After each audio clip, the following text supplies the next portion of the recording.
Welcome back नाज़रीन। Bulletin की बाकायदा शुरुआत कंदासीं अहम ख़बर से। पाकिस्तान मिलिट्री अकेडमी काकोल में 149 लॉन्ग कोर्स की पासिंग आउट परेड। ISPR मूजिब 23 लेडी कैडेट कोर्स में शिरकत कंदड़न पासिंग आउट परेड में हिस्सो वरतो। PMA लॉन्ग कोर्स 14 मुजाहिद कोर्स 8 इंटीग्रेटेड कोर्स कैडेट की भी शिरकत थी। पास आउट कैडेट्स में दोस्त मुल्कन जा 49 कैडेट्स भी शामिल आहिन। ISPR मूजिब तुर्किया जो chief of general staff passing out parade जो गेस्ट ऑफ ऑनर हो। Chairman joint chief of staff committee general Sahir Shamshad Mirza खास मेहमान हो। ISPR जो चवण है chairman joint chief of staff committee general Sahir Shamshad Mirza parade जो मुआयनो कयो।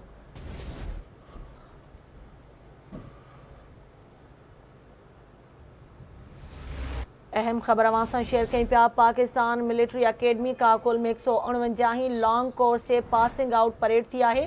ISPR मूजिब 23 लेडी कैडेट कोर्स में शिरकत कंदड़न पासिंग आउट परेड में हिस्सो वरतो। PMA लॉन्ग कोर्स 14 मुजाहिद कोर्स 8 इंटीग्रेटेड कोर्स कैडेट की भी शिरकत थी। पास आउट कैडेट्स में दोस्त मुल्कन जा 49 कैडेट्स भी शामिल हुआ।